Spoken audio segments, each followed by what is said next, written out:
Bendiciones para todos en este maravilloso día que hizo el Señor. Bienvenidos a la casa del Señor, este tiempo en el cual podemos nuevamente reunirnos. Y no reunirnos para cualquier cosa o reunirnos en nombre de cualquier persona. Primeramente, que nos reunimos en el nombre del Señor Jesucristo y para adorarlo a Él. Así que es maravillosa la reunión de los santos, es maravillosa la reunión de la iglesia, porque es el tiempo en el cual nosotros podemos libremente, con corazones alegres, adorar y glorificar al Señor. Y podemos darle a Él la gloria que merece su nombre, aunque tengamos circunstancias difíciles, porque reconocemos que en la alabanza y en la gloria de nuestro Dios hay esperanza y confianza para nosotros los que hemos creído en Él. Y para comenzar esta reunión quisiera leer la palabra del Señor en el libro de los Salmos, en el Salmo 40. Hay un salmo maravilloso. Vamos a leer los primeros 5 versículos de este salmo maravilloso, el Salmo 40. En la versión Reina Valera tiene un título que dice: Alabanza por la liberación divina. Pacientemente esperé a Jehová, y se inclinó a mí, y oyó mi clamor, y me hizo sacar del pozo de la desesperación, del lodo cenagoso. Puso mis pies sobre peña y enderezó mis pasos.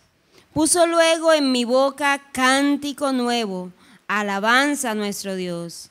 Verán esto muchos y temerán y confiarán en Jehová. Bienaventurado el hombre que puso en Jehová su confianza y no mira a los soberbios ni a los que se desvían tras la mentira. Has aumentado, oh Jehová, Dios mío, tus maravillas y tus pensamientos para con nosotros. No es posible contarlos ante ti. Si yo anunciare y hablare de ellos, no pueden ser enumerados. Sacrificio y ofrenda no te agrada. Has abierto mis oídos. Holocausto y expiación no has demandado. Entonces dije, he aquí vengo. En el rollo del libro está escrito de mí: el hacer tu voluntad, Dios mío, me ha agradado, y tu ley está en medio de mi corazón. Amén. Qué maravilloso salmo de David.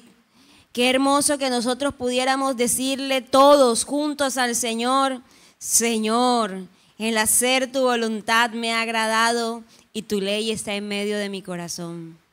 Qué maravilloso, ¿verdad? Que todos nosotros pudiéramos alegremente hacer la voluntad del Señor y entonces cantar con gozo, cantar con júbilo, porque Él llena nuestro corazón de gozo y de alegría, porque Él nos hace regocijarnos en la salvación y en cada una de las bendiciones y de las promesas que Él nos ha dado. Nosotros tenemos un Dios poderoso, tenemos un Dios grande, sublime, misericordioso, lleno de toda gracia, poder y majestad.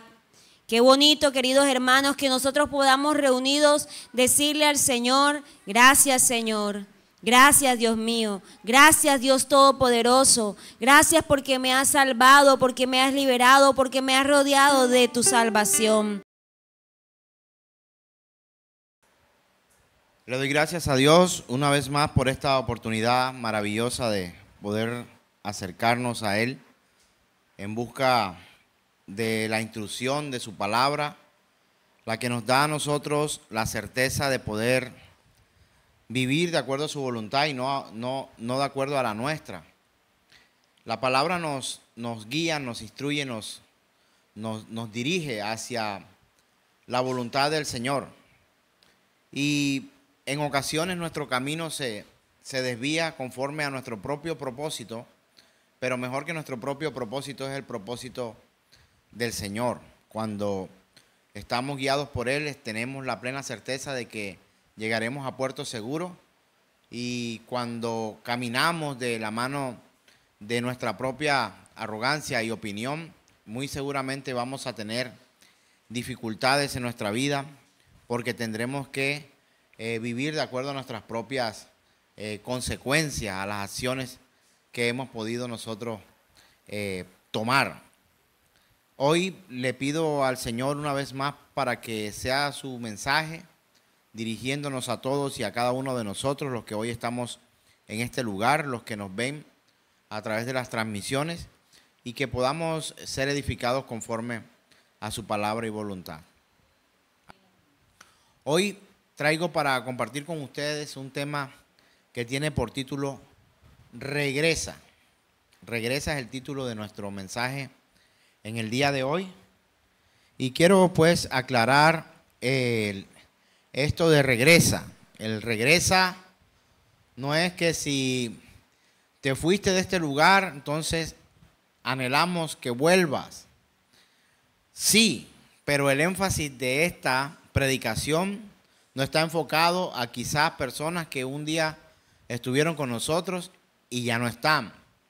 O de pronto no tiene ese aspecto quizás de retomar a hermanos que estuvieron un día y que hoy de pronto no están, quizás están en un mejor lugar, guiados por el Señor, bajo la instrucción de Dios, porque todo aquel que es guiado por el Espíritu de Dios, por el Espíritu Santo de Dios, estará en el lugar donde Dios ha decidido colocarlo. Amén.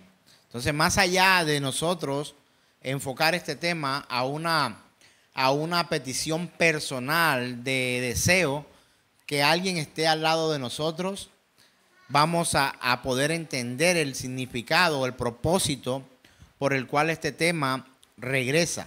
Entonces tiene quizás un título que nos pueda llevar a nosotros a confundirnos en el sentido de que de pronto estamos pensando o añorando algo que hubiera estado en el pasado y que debería estar ahora en el presente. La semana anterior tuvimos la oportunidad de predicar acerca de este tema también, la iglesia funciona, y tuvimos la oportunidad de hablar acerca de nuestra responsabilidad, del confesar, del volver a Dios, del arrepentimiento, porque es una serie, todo este año hemos estado allí tratando, esforzándonos por llevar ese mensaje para volver a Dios, ¿de acuerdo? Volver a Dios. Y allí está enfocado este tema realmente para que sepamos. Y antes de comenzar en sí con la cita bíblica, quiero que usted pueda analizar esta palabra. Hay una palabra que tiene que ver directamente con el arrepentimiento y es la confesión. Confesados trabajamos la semana anterior. La confesión tiene un poder maravilloso. Leímos en la vez anterior donde el salmista decía: mientras callé, se envejecieron mis huesos, ¿verdad? Había algo en callar, pero hubo una gran bendición al confesar. Cuando hablamos de confesar nuestros pecados a Dios, hablamos de confesar nuestros pecados los unos a los otros, y hablamos de la confesión general que deberíamos nosotros tener constantemente, porque constantemente estamos equivocándonos. Y mientras nosotros nos confesemos, de pronto no como la iglesia tradicional, que había que postrarse al lado de alguien y eso llevaba unas penitencias para que nosotros pudiéramos ser librados de eso, mucho más allá de un rito o de una postura denominacional. Tenemos que tener en cuenta que el confesar es algo exigente por parte de Dios y hace parte de nuestro arrepentimiento. Si no confesamos nuestros pecados, si no aceptamos nuestros pecados, estamos diciéndole a esa misericordia de Dios: no la necesito porque no tengo nada de qué arrepentirme. Y el confesar hace parte de la vida de un cristiano verdadero. Entonces, la palabra confesar viene también de una palabra griega que tiene el mismo significado, que significa hablar la misma cosa. Entonces, cuando confesamos, estamos diciendo lo mismo. Por eso cuando una persona va a un juicio y está en ese juicio y hay un juez y hay unos testigos que se llaman a confesar, todos esos testimonios tienen que ser paralelizados o colocados uno al lado de otro para ver si eso tienen coincidencia o no. Si uno dice no, era martes, y el otro dice era sábado, hay una inconsistencia. Pero en confesar, la palabra confesar también tiene una definición del griego que tiene que ver con la palabra homologeo. que es hablar la misma cosa o decir la misma cosa. Entonces, cuando nosotros confesamos a Dios nuestros pecados, o cuando confesamos nuestros pecados, o incluso a nuestros hermanos cuando hemos fallado, necesitamos hablar el mismo lenguaje. Necesitamos tener las características de una conversación no solamente asertiva, sino verdadera. Porque podríamos encontrarnos para maquinar mentira y quedar de acuerdo en decir la misma cosa, pero delante de Dios esto será completamente inútil, será imposible, porque Él lo conoce todo. Entonces, cuando nosotros confesamos, tenemos que hablar la misma cosa. Y cuando nos vamos a Dios y tenemos la intención de volver al lugar que antes teníamos, porque quizás en algún momento estábamos con el Señor y de un momento a otro ya no estamos con el Señor, sino que nos hemos dado cuenta que nos hemos apartado de su camino, nos toca regresar. Y para poder regresar tenemos que hablar el mismo lenguaje. Si usted tiene una pareja y usted tiene unas normas matrimoniales y esas normas se rompen, cuando esa persona rompe esas reglas, sea por infidelidad, por mentira, por actitud, por ciertas cosas, y ese matrimonio está como en disputa, en una situación de dificultad, y empieza algo a surgir allí, una diferencia entre ellos, encontramos que para poder incluso llegar a perdonarse necesitan ponerse de acuerdo. Y ponerse de acuerdo es también poder nosotros vivir conscientes de que tenemos que hablar el mismo lenguaje. Y ponernos de acuerdo es hablar la misma cosa, llegar a ciertos acuerdos, ¿sí o no? Entonces, nosotros, comprendiendo esta verdad de que al confesar necesitamos hablar la misma cosa, hay algo que el Señor también nos habla. Y quiero que vayamos a la Escritura, a Oseas capítulo 14, verso 2. Profeta Oseas capítulo 14, verso 2. Y hay una palabra que a través del profeta se da a conocer al pueblo del Señor. Y dice la Escritura, verso 2.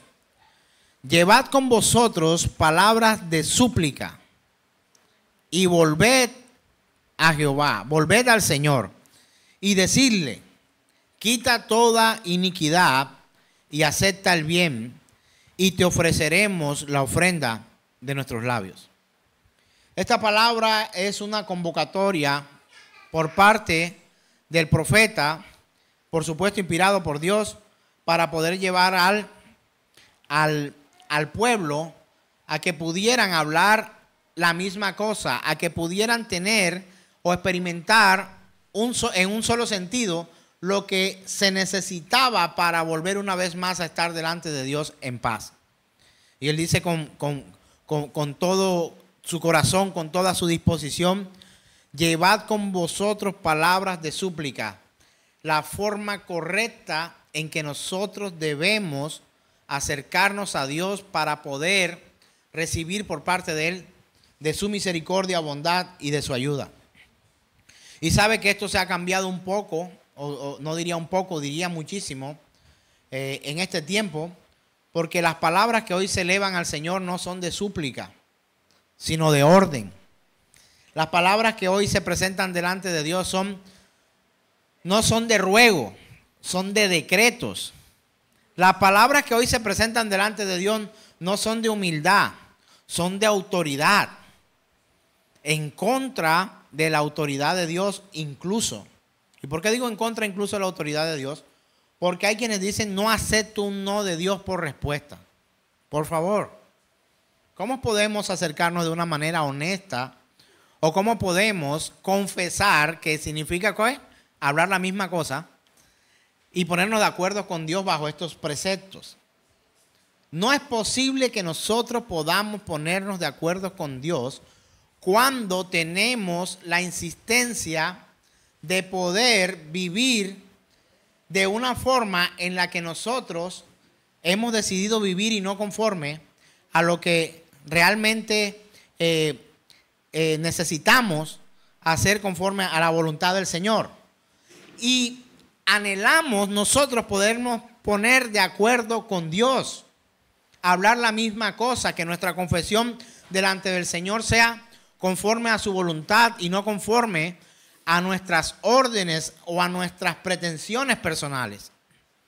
Yo pregunto, si alguien pierde el empleo o le dice, mira, hasta el lunes trabajas, pregunto, si usted se enterara hoy domingo, mañana es día lunes, si usted se enterara hoy que el día de mañana va a suspenderse su contrato, ¿usted qué le pediría al Señor? Lo básico que usted haría, y no me diga que no, es: Señor, ayúdame a que no me cancele mi contrato, ayúdame a tener mi empleo, y que si me van a despedir de ahí, por lo menos dame un empleo mejor. Es lo que uno quiere, es lo que uno anhela. Pero necesitamos estar completamente conscientes nosotros de que nada ocurre ni ocurrirá en este mundo que se salga del control y de la voluntad de Dios. Entonces, hablemos una misma cosa. Y de hecho la Escritura nos dice, hablemos una misma cosa, tengamos un mismo sentir.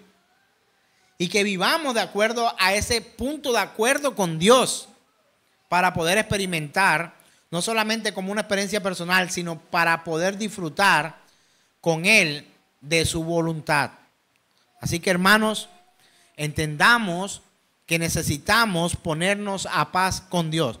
Y el profeta Oseas lo dice así en el capítulo 14, verso 2. Llevad con vosotros palabras de súplica. Se ha perdido un poco en medio de este pueblo creyente. Yo ordeno, yo decreto, yo declaro, yo establezco, tengo el poder, la autoridad que Dios me ha dado. Toda autoridad ha sido dada a la cabeza de la iglesia, Cristo Jesús, Señor nuestro. Pastor, pero nosotros también tenemos autoridad, eso está escrito en la palabra. Sí, tienes autoridad, pero tu autoridad está sujeta a una autoridad mayor. Y esa autoridad mayor es nuestro Señor Jesucristo, cabeza de la iglesia. Así que, queridos hermanos, si nosotros analizamos este verso, solamente este verso 2, tiene tanto para podernos enseñar. Y de hecho dice la Escritura, luego de el llamado a llevar palabras de súplica, dice, y volved a Jehová, volved al Señor. Yo me pregunto, ¿cómo podemos pretender ponernos de acuerdo con Dios, subsanar nuestros errores? Él es el que los sana, pues. Él es el que nos perdona. Yo perdoné a Dios. He escuchado más de uno que dice alguna vez, yo tenía que perdonar a Dios y yo perdoné a Dios. ¿Por qué perdonaste a Dios? No, porque Él no hizo lo que yo quise, entonces yo después lo perdoné porque no hizo lo que yo quise. Tuve que perdonar a Dios porque se llevó a mi padre. Tuve que perdonar a Dios porque se llevó a mi hijo, a mi hija, a mi madre. Tuve que perdonar a Dios por tantas cosas. Y de hecho he visto en algunas denominaciones donde algunos dicen, tengo que perdonar a Dios. Y hay ministros, entre comillas, que admiten y aceptan este tipo de cosas. Mira, para que tú puedas comprender esto de manera profunda, pregunto a los asistentes, ¿alguna vez has escuchado que alguien tuviera que perdonar a Dios? ¿Sabes que no es una idea tan loca? Lo he oído muchas veces, personas que tienen que perdonar a Dios. ¿Sabe por qué hay personas que creen o piensan que tienen que perdonar a Dios? Porque son personas que nunca se sujetaron a la voluntad de Dios y creyeron que a través de sus propias experiencias y sus propias opiniones, la voluntad de Dios tenía que ser quebrantada. Entonces, ¿qué veo ahí? Sencilla y claramente, una mala ilustración o presentación del mensaje que está escrito en la palabra de Dios. Una mala presentación del Evangelio de Jesucristo. Una mala presentación, no he dicho interpretación, una mala presentación de la persona de Dios.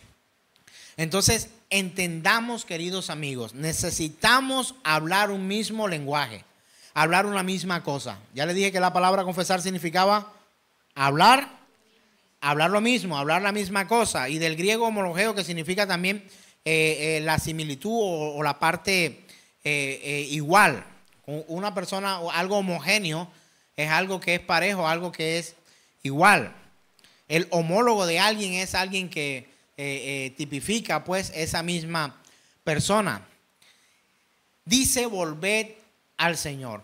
Y yo pregunto, ¿quién debe volver a Dios? ¿Quién debe volver a Dios?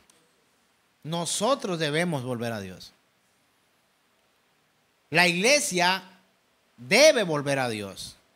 El mundo impío debe volver a Dios. No hay otro camino. No hay otro camino. Y hay una instrucción que dice, y decirle, quitad toda iniquidad y acepta el bien, y te ofreceremos la ofrenda de nuestros labios. Mire, por mucho que usted se bañe, por mucho que usted se lave, puede comprar, en mi pueblo había unas maticas muy especiales que crecían en los bordes de los solares, en los lugares desolados, lotes vacíos, y regularmente trepaban por las paredes de esos lugares o los árboles. Había una matica que botaba una fruta larga, parecía un pepino, que se llama estropajo. No sé si alguien se acuerda de eso, la gente de pueblos, por supuesto. Y uno esperaba que ese estropajo secara y la cáscara se volvía crujiente, y tú sacabas dentro de ellos como una especie de esponja natural para lavar tu cuerpo. Eso era tremendamente poderoso para despercudir a los niños, que éramos bastante inquietos. Mi abuela, mi madre utilizaban esto para despercudir mi cuerpo después de haber estado expuesto a las inclemencias de mi acelerada vida. Y trataban de limpiarme y quitarme todo el mugre de los codos, de las rodillas, para que no me viera tan sucio. Por supuesto, en día de hoy se utiliza a través de la tecnología la creación de espumas y de cuestiones especiales y de líquidos para poder lavar los cuellos, los codos, las rodillas, y para poder estar un poco más limpio. ¿Podría usted utilizar estropajo del antiguo o del moderno tecnológico? Que su pecado no se quita lavándose con cosas de este mundo. Usted necesita no solamente confesar, vuelvo y pregunto, ¿confesar es qué? Hablar lo mismo, ponerse de acuerdo con Dios, y dice el profeta, volver al Señor, y luego dice, quita toda iniquidad. Tenemos que decirle al Señor, quita toda iniquidad. Y eso es que, límpiame de mi maldad, límpiame, te ruego, te suplico, pido tu ayuda, te clamo. Mira, son palabras tan distintas, pero tan poderosas, de manera humilde, no como estrategia. Escúchelo bien, Dios sabe que el que peca, escuche esto, el que peca acudiendo a que la misericordia de Dios le perdonará, juicio vendrá sobre él sin misericordia. Juicio vendrá sin misericordia. Porque aquel que peca deliberadamente acudiendo a la misericordia de Dios, lo está tomando como una estrategia humana para reclamar algo que sencillamente se da por gracia y no por obligación. O sea, pregunto. ¿Cree usted que Dios tiene la obligación de perdonarlo? ¿Dios está obligado a perdonar tus pecados? ¿Qué cree usted?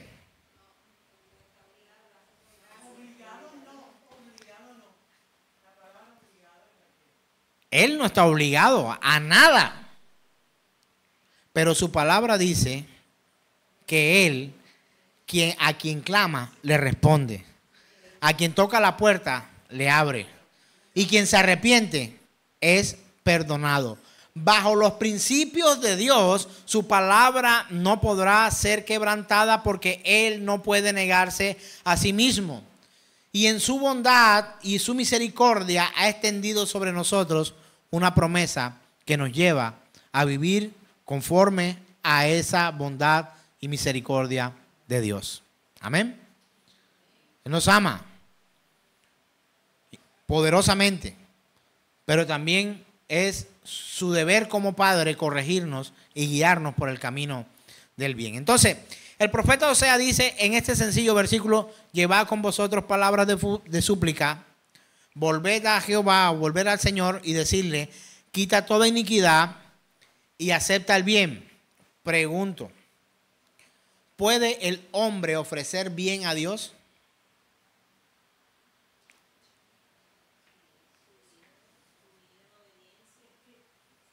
¿Podría el hombre entregar algo a Dios que le haga bien? Nada podrá mejorar a Dios. Nada. Pero podremos agradar a Dios. Y es la historia de muchos hombres que a través de la historia y la escritura hemos podido ver una gran, podríamos hacer un listado de personas que han hecho el bien para agradar a Dios. Mire, el hecho que usted venga a la congregación, pregunto, ¿le hace bien a Dios? No, pero le agrada. Cuando usted no viene, ¿usted le hace mal a Dios? No, el mal se lo hace usted. O cuando usted no estudia la escritura, o cuando usted se aleja del Señor, el perjudicado o la perjudicada es usted directamente. Mire, nada de lo que usted haga ni le pone ni le quita al Señor. Y estas son cosas que poco se predican porque pareciera que tuviéramos un Dios arrogante. No tenemos un Dios arrogante, tenemos un Dios suficiente. Tenemos un Dios todopoderoso, tenemos un Dios soberano, tenemos un Dios único, tenemos a un Dios fiel. Nada de lo que tú y yo podamos hacer podrá cambiar los atributos de Dios. Pero sí con nuestras vidas podremos agradarle a Él. Alguna vez escuché esta frase, me gustó. Tendría que estudiarla un poco más a fondo, pero la escritura no la tiene como una cita bíblica. Pero escuché a alguien que dijo una vez: Dios no tiene hijos preferidos, pero sí tiene hijos que lo prefieren a Él. Y es algo que debería marcar nuestras vidas y nuestros corazones. Creo. En mi opinión personal considero que sé que Él no tiene hijos preferidos, pero nosotros sí podremos preferir al Dios de la Escritura. El profeta le dice al Señor: quita toda iniquidad. De hecho, no le está diciendo al Señor, le está diciendo al pueblo para que se pongan de acuerdo en qué es lo que van a acordar con Dios. Pues recuerde lo que dice: llevad con vosotros palabras de súplica. ¿A quién está diciendo eso? Al pueblo. Y volver al Señor. ¿Quién tiene que volver al Señor? El pueblo. Y decirle, ¿quién tiene que decir? El pueblo. ¿A quién? A Dios. Quita toda iniquidad y acepta el bien, y te ofreceremos la ofrenda de nuestros labios. O sea, el profeta Oseas, en el capítulo 14, verso 2, se está poniendo de acuerdo con aquellos para poder ir donde Dios. Y no es que Dios no estuviera en su omnipresencia, sino que acordaron lugar y hora para ir como un solo hombre a hacer súplicas al Dios Todopoderoso. Así como nosotros hemos acordado hoy reunirnos aquí en este lugar, y no sé si usted está en acuerdo en que nos reunamos hoy para hacer súplicas a ese Dios Todopoderoso. ¿Alguien necesita suplicar hoy al Señor? ¿Alguien necesita volver al Señor? Yo, pero no tanto, quizá. ¿Alguien necesita pedirle al Señor que quite toda iniquidad? Sí, pero que no la quite toda. ¿Alguien necesita pedirle a Dios que acepte su bien? Sí, pero me voy a guardar algo. ¿Alguien necesita decirle al Señor: acepta la ofrenda de mis labios, pero unas cuantas porque no te las voy a dar todas? Quien piensa de esa forma es una persona que tiene reservas para sí, pero que tristemente seguirá viviendo una vida tan lejos de Dios como la que decidió iniciar.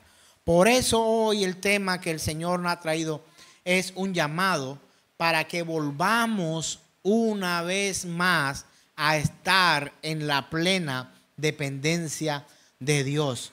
Hagamos caso a las palabras que Dios coloca e inspira al profeta Oseas para que podamos con todo el corazón, con toda la disposición, con toda la necesidad. No sé si usted solo tiene disposición y ganas, pero yo creo que también tengo no solamente la disposición y las ganas, sino la necesidad de poder volver a Dios y estar ubicado en el lugar que Él realmente quiere que yo esté. Esa es mi invitación hoy a ustedes, hermanos. Esta es mi invitación hoy, para que volvamos a Él con palabras de súplica, para que podamos decirle a Él que Él, el que tiene el poder de quitar toda inequidad y de aceptar algo que pudiéramos hacer en favor de agradar a su buena persona, a su buen corazón, a su buen ser, a elogiar sus atributos, a exaltar su nombre, a dignificar en nosotros el nombre del Señor. ¿Qué clase de cristianos somos nosotros cuando vivimos de manera arrogante? ¿Qué clase de cristianos somos nosotros cuando pretendemos ordenar a Dios, decretar a Dios, establecer a Dios, no sé, otras cosas a Dios como las que hoy vemos? Darle ultimatus a Dios. Hasta el viernes doy plazo para que Dios responda, si no actuaré yo por mi propia cuenta. Mire, yo he escuchado este tipo de locuras. Si Dios no actúa ahora, actuaré yo. Por favor, haré lo que no tengo que hacer. Tendré que disponerme para hacer mi terrible plan B. Hermano, usted no debería tener nunca un plan B. Siempre, y de hecho, tengo la oportunidad de tener una carrera en administración de empresas y haber hecho algunos otros estudios. Y como estudioso del área de empresas, uno tiene que trabajar con cosas que se llaman como planes de contingencia y tener algunas cosas que nos puedan llevar a nosotros a poder disfrutar de algunas estrategias para que cuando una empresa decae podamos tener una opción. Pero ¿sabe qué? El verdadero cristiano nunca jamás debería tener un plan B. Pastor, pero eso es no prever.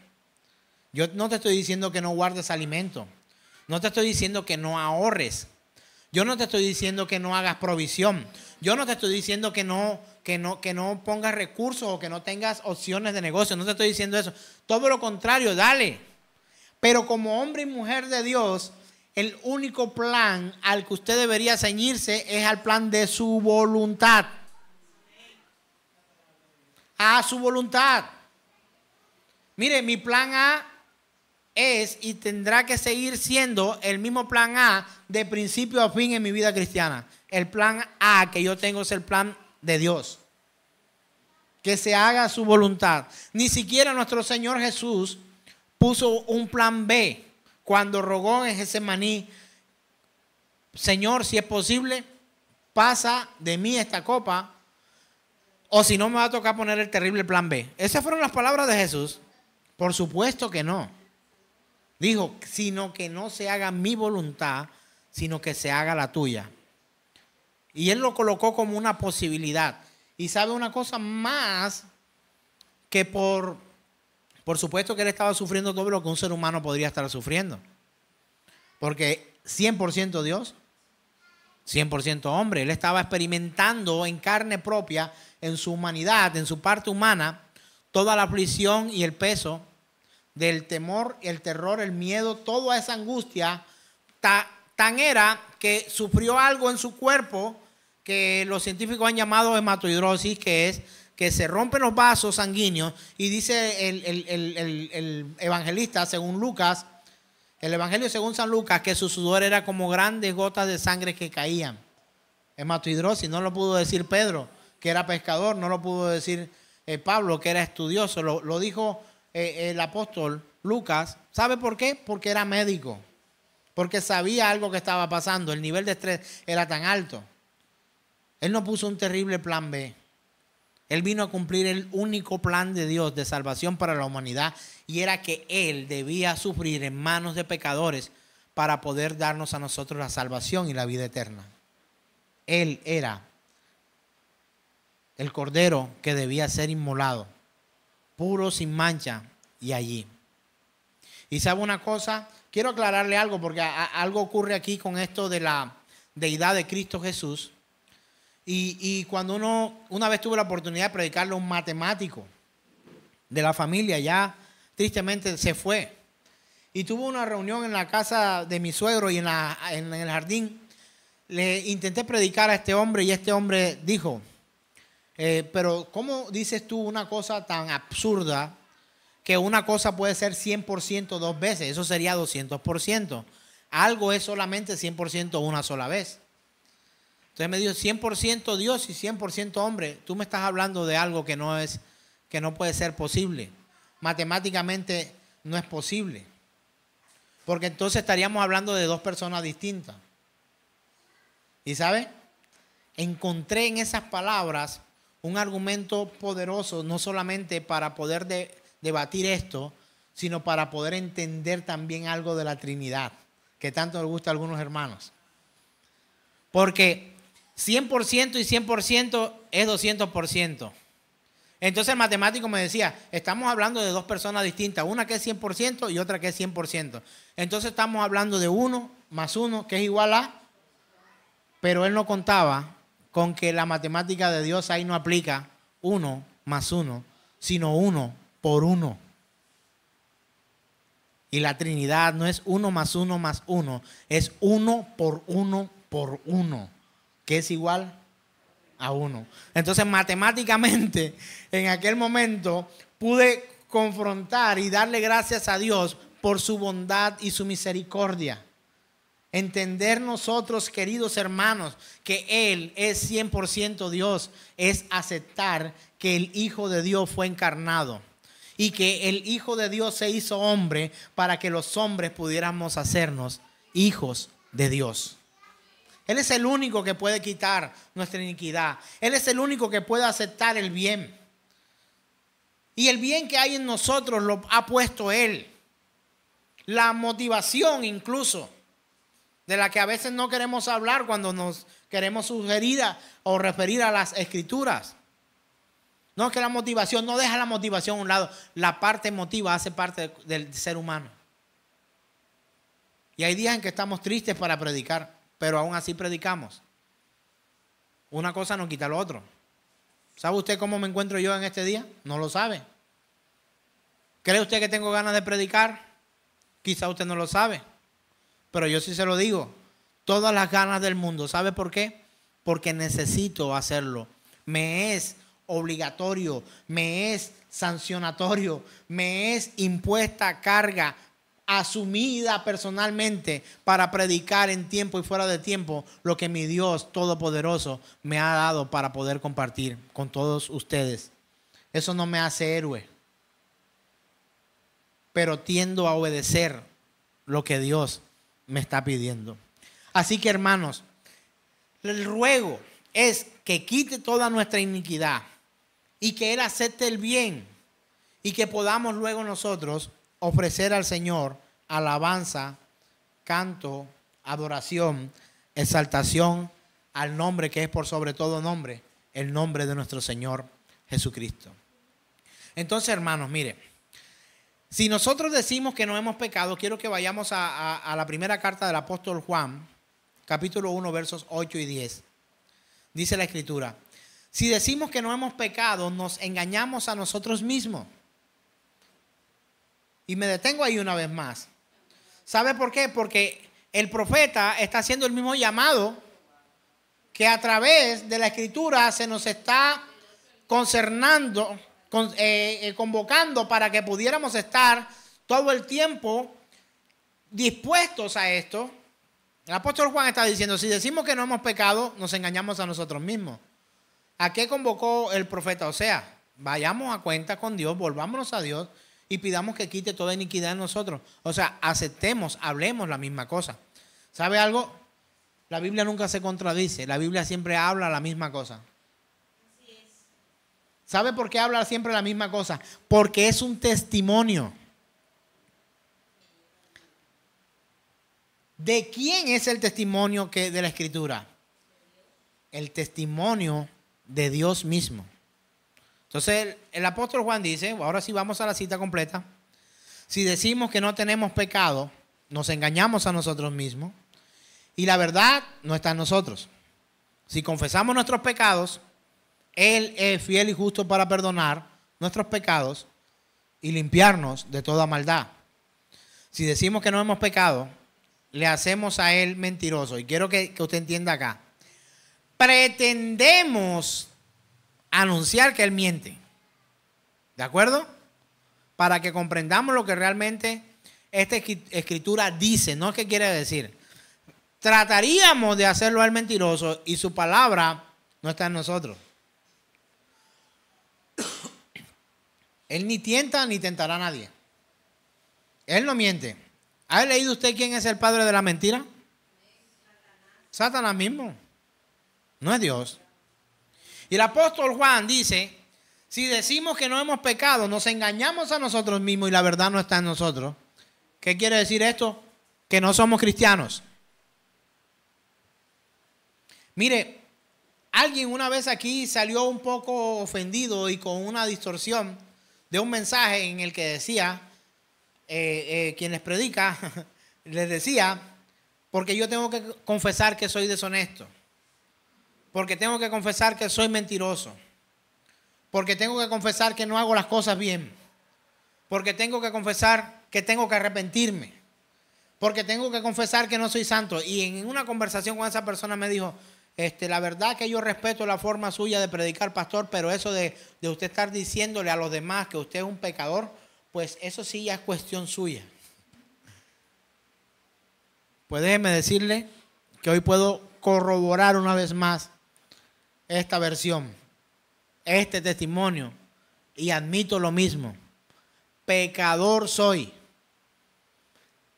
necesitado de la gracia de Dios.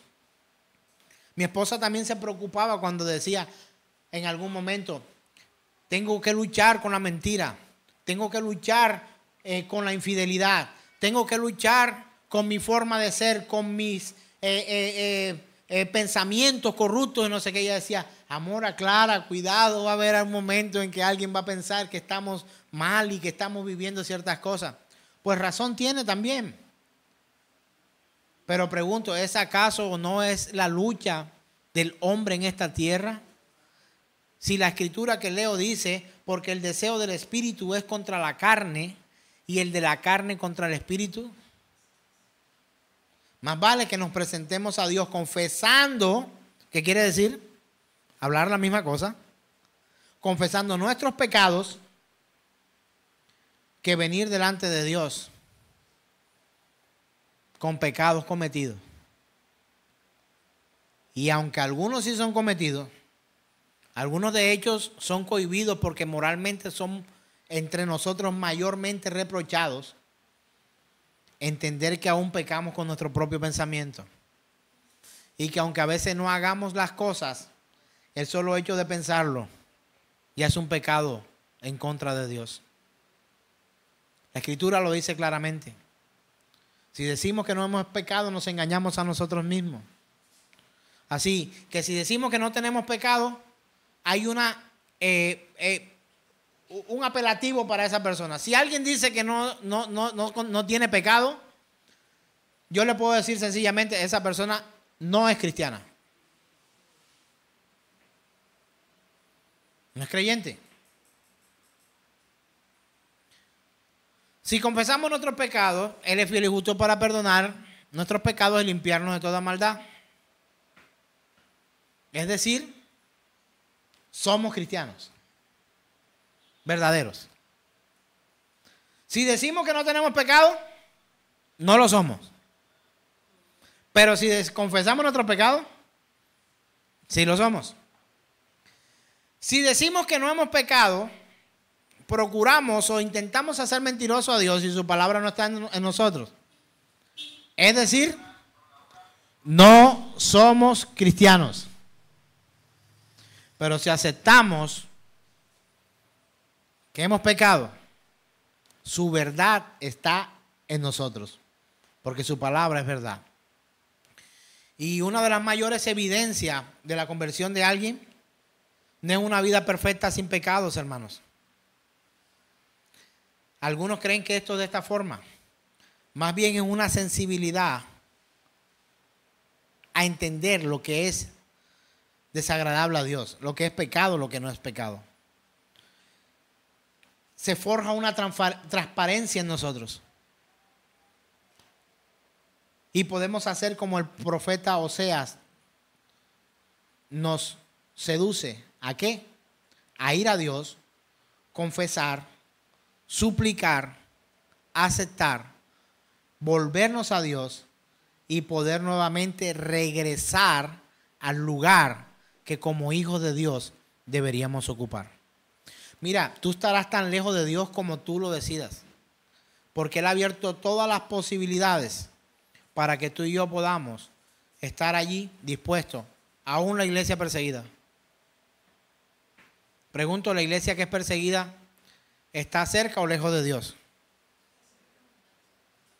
Muy cerca de Dios, porque Él sabe a lo que se refería cuando decía: a causa de mí y del evangelio ustedes serán perseguidos. Así que, hermanos, reconocer nuestra absoluta dependencia de Dios y nuestra necesidad es el principio para poder volver a Dios. Vuelve, retoma tu camino con el Señor. ¿Cómo se llama nuestro tema de hoy? Regresar una vez más a esa presencia de Dios.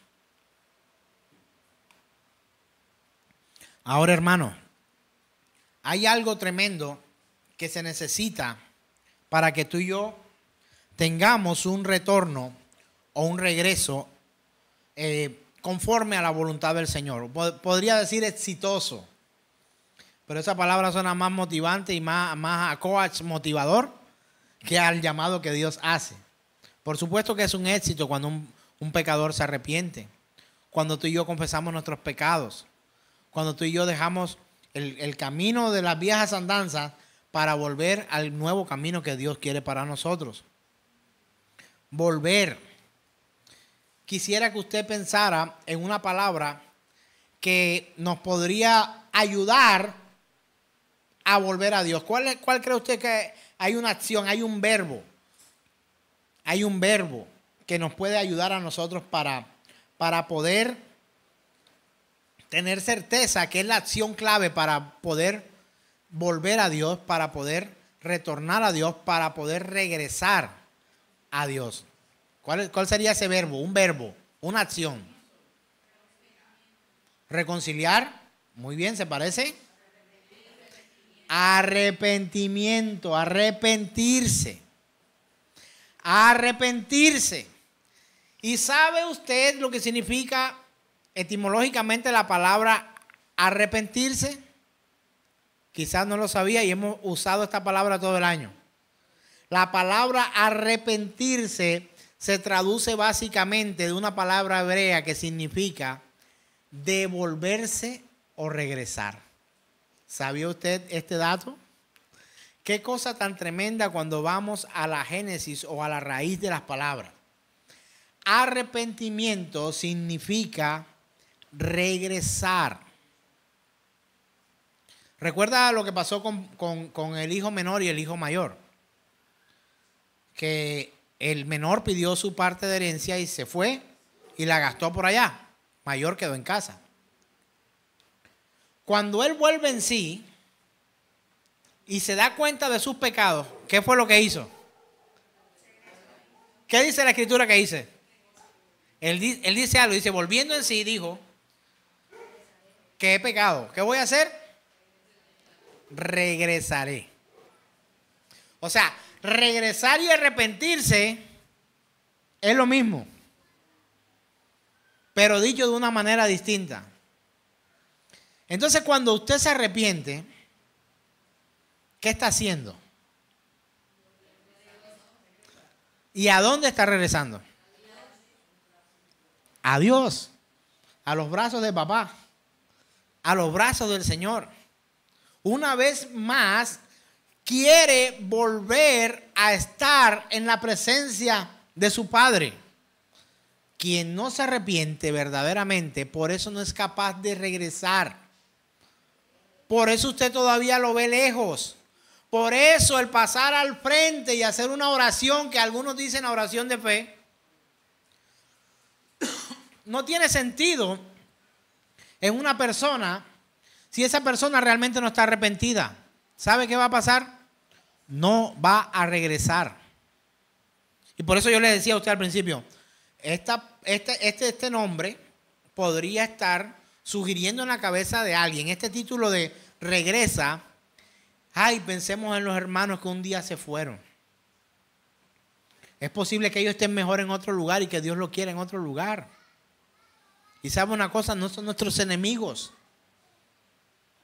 No son nuestros enemigos. La iglesia no debería tener enemigos. Porque hay un solo enemigo de la iglesia.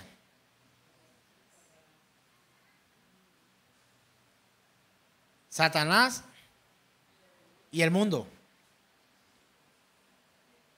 Satanás quiere regir el mundo, o es el príncipe de este mundo. Al final sería lo mismo. Pero algo que usted tiene que comprender es que cuando alguien verdaderamente se arrepiente, un verdadero arrepentido regresa a Dios. Regresa a Dios. Alguien que no se ha arrepentido no regresa. Ahora, no te jactes de, perdóname la expresión, de largarte de la congregación una y otra vez, ir y volver, ir y volver. Ay, el hermano regresó, está arrepentido. No lo tome de ese modo, porque no se trata de volver a la congregación. Se trata de volver a Dios. Y su vida entonces dará frutos dignos ¿de qué? Y si da frutos dignos de arrepentimiento, como usted y yo hemos leído, entonces dará frutos dignos y testimonio público de que ha regresado. O sea, cuando usted lea que la Escritura dice frutos dignos de arrepentimiento, usted puede leerlo de esta manera también. Frutos dignos de que regresó. Frutos dignos de que ha regresado. ¿De que ha regresado a dónde? ¿O a qué? A Dios y a su iglesia. ¿Es generación de fe la iglesia de Cristo? Es una congregación que hace parte de la iglesia de Cristo. ¿Cuántas iglesias tiene Cristo? Una sola iglesia. Y de hecho a veces me sorprendo cuando utilizamos el término católico, la palabra católico. Porque me he dado la tarea de preguntarle a algunos que siguen la doctrina católica romana y le he preguntado, ¿sabe usted lo que significa la palabra católico? ¿Hay alguien que haya pertenecido a la Iglesia Católica, por favor? Quiero decirle que yo pertenezco a la Iglesia Católica, pero le voy a explicar por qué de la manera correcta. Muchos que pertenecen a la Iglesia Católica Romana hoy no pueden dar respuesta a esto. La palabra católico, ¿qué significa? Universal. Universal, una iglesia. Entonces es tremendo poder encontrar en algunas doctrinas que algunos de sus propios miembros, sin venir aquí, no estoy hablando mal, estoy dando una ilustración, pero necesitamos reforzar nuestros conocimientos con la Escritura. Si a nosotros nos rige la Escritura, debemos estudiar la Escritura. Y debemos estudiar nuestra fe de acuerdo a la Escritura. Pero todos los creyentes en la Escritura seríamos católicos. En el sentido de que hay una sola iglesia. Y es la iglesia de Cristo, la universal. Una entre todas. Y a esa iglesia deberíamos permanecer no solamente, sino pertenecer. Entonces nosotros, hermanos y amigos, necesitamos no solo apartarnos del mal, sino también volvernos a la justicia de Dios. Eso es dignos frutos de arrepentimiento. Esos son dignos frutos de ¿qué? De que hemos vuelto. Por tanto, una de las señales de arrepentimiento genuino será un abandono o una separación del pecado. Cuando alguien se aparta del pecado y se consagra para Dios, entonces es una persona que ha ¿qué? Vuelto, una persona que ha regresado. Entonces, las lágrimas no pueden decir quién es o no parte de la iglesia. Pero aquel que ha pecado y se ha arrepentido genuinamente sabe o no si sus lágrimas, las que ha derramado delante de Dios, son reales o son de cocodrilo. Las lágrimas por sí solas nunca serán una evidencia bíblica de arrepentimiento. O su semblante de piedad. O su semblante de tristeza. Míralo, está triste. Ha vuelto. No. ¿Sabe? Porque aunque Dios tiene emociones, es una persona. Dios se alegra. Dios se enoja. Dios se entristece. Y Él no puede ser cambiado en su naturaleza. Pero como persona sí tiene emociones. Sí se agrada.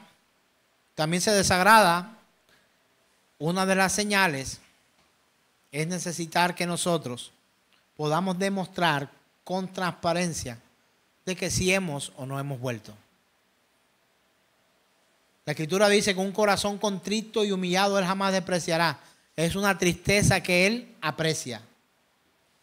¿Lo está entendiendo? ¿Por qué? Porque es alguien que tomó en cuenta la palabra de Dios, se fue confrontado y entendió que debía volver. Hermanos, por eso el falso evangelio predicado nunca producirá verdaderos creyentes. El falso evangelio predicado es una máquina fabricadora de falsos creyentes. Mira, los que no predican desde la Escritura montan una fábrica de falsos creyentes. Predican desde lo que sueñan, de lo que ellos ven, de las visiones que tienen, de las revelaciones nuevas, pero poco de la Escritura. Estarán predicando un evangelio falso fundamentado en su propia imaginación a un Dios creado a imagen y semejanza de su propia imaginación. Entonces vayamos por favor a Ezequiel capítulo 14, verso 6.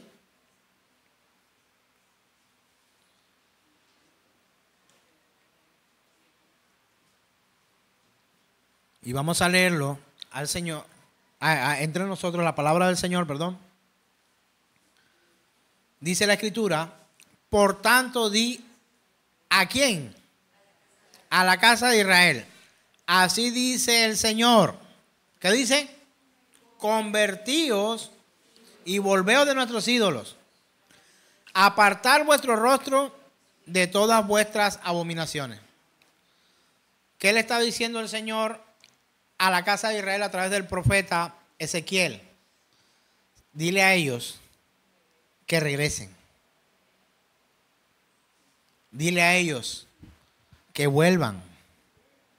Dile a ellos que estén una vez más a cuentas conmigo. Ahora leamos por favor Ezequiel capítulo 18, versos 30 y 31. Dice la palabra del Señor. Por tanto, yo os juzgaré a cada uno según sus ¿qué? Sus caminos. ¿Está leyendo conmigo? Oh casa de Israel, dice el Señor, convertíos y apartaos de todas vuestras transgresiones y no será la iniquidad causa de ruina. Echad de vosotros todas vuestras transgresiones con las que habéis pecado y haceos ¿qué? Un corazón nuevo y un espíritu nuevo. ¿Por qué moriréis, casa de Israel? Es que es tremendo. O sea, es como cuando tú le dices a tu hijo, a quien amas, tu hijo biológico, mira, no hagas eso, te va a ir mal. Mira, muy lejos del tratamiento psicológico, de la frustración y todo esto, te vas a hacer un daño. No, es que déjalo que explore. Eso dice la psicología, ¿no?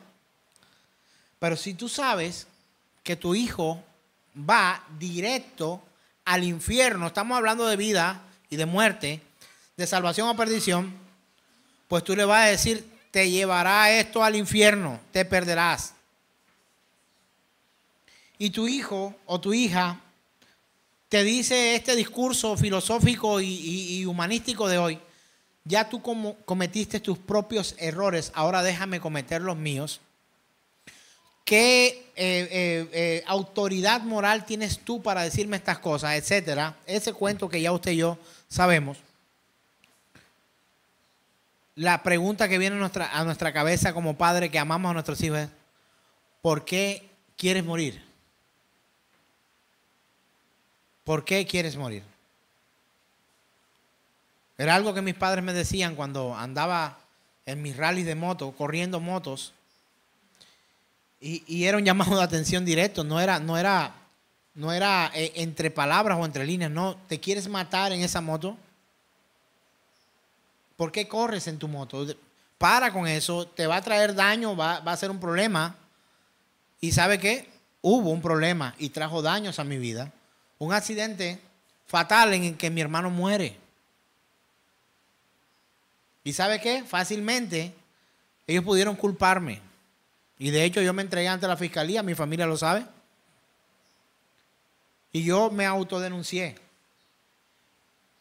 Me entregué como homicida y dije, maté a mi hermano, aquí vengo. Y la fiscalía tuvo que abrir un proceso porque alguien está confesando un delito. Y mi familia tuvo que enviar a un abogado de la familia para que, pudiera testificar. No se encuentra en su juicio cabal. Tiene múltiples laceraciones, está a punto de perder un ojo, fractura de clavícula, golpes múltiples, traumatismos, etcétera. Necesito llevarme a casa porque no está bien. Y permitieron que volviera a casa. Pero no se me advirtió. No corras en tu moto. No mezcles alcohol con gasolina. No se nos anuncia todo el tiempo. Es lo mismo. Cuando vivimos nosotros como queremos, el Señor anuncia y hace esta pregunta. ¿Por qué moriréis, casa de Israel? Y muy bien lo dice el verso 31 de Ezequiel capítulo 18. El Señor confrontando a la casa de Israel le dice, ¿por qué moriréis, casa de Israel? Te estoy dando una instrucción para que no mueras y no vivas de esa manera. Pero estás insistiendo. Ezequiel 33:11 dice lo siguiente. Diles, ¿cómo me encanta esto? El Señor dice a el profeta, diles. Todo esto está registrado en la Escritura. Los profetas bíblicos me son suficientes para aprender de Dios. Él le dice a Ezequiel, le dice, diles, vivo yo, dice Jehová el Señor, que no quiero la muerte del impío, sino que se vuelva el impío de su camino y que viva. Volveos de nuestros malos caminos, ¿por qué moriréis, oh casa de Israel? Hace la misma pregunta. ¿A qué está incitando el Señor? ¿A qué está invitando el Señor? A regresar. Y cuando dice regresen, volveos, les está diciendo es arrepiéntanse. Arrepiéntanse. Quizá usted no lo entendía de esta forma porque no sabía el significado o no lo conocía hasta ahora, no lo había compartido, no se lo habían compartido, usted no lo había encontrado. Pero arrepentirse, volver y volver y regresar, que viene siendo lo mismo, es el llamamiento de principio a fin del Evangelio.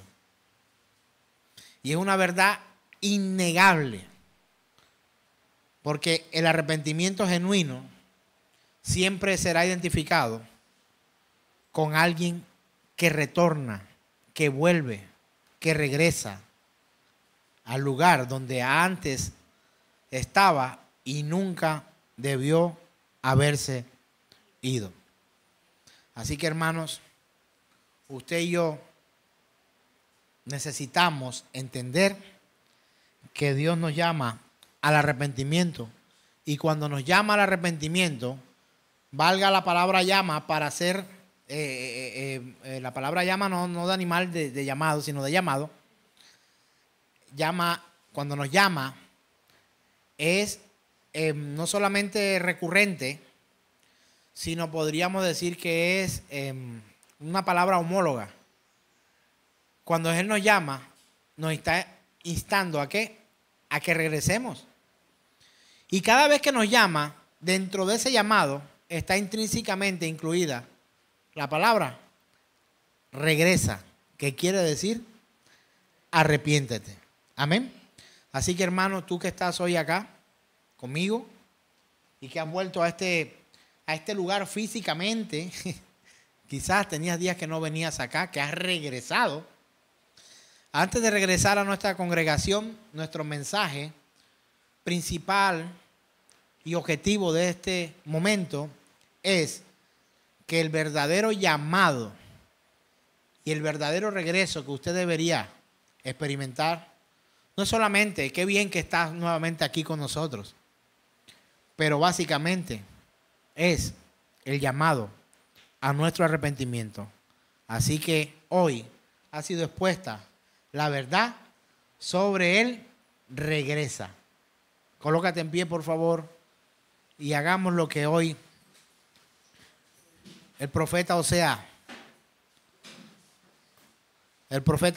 nos ha invitado. ¿A qué nos invitó el profeta Oseas, hermano?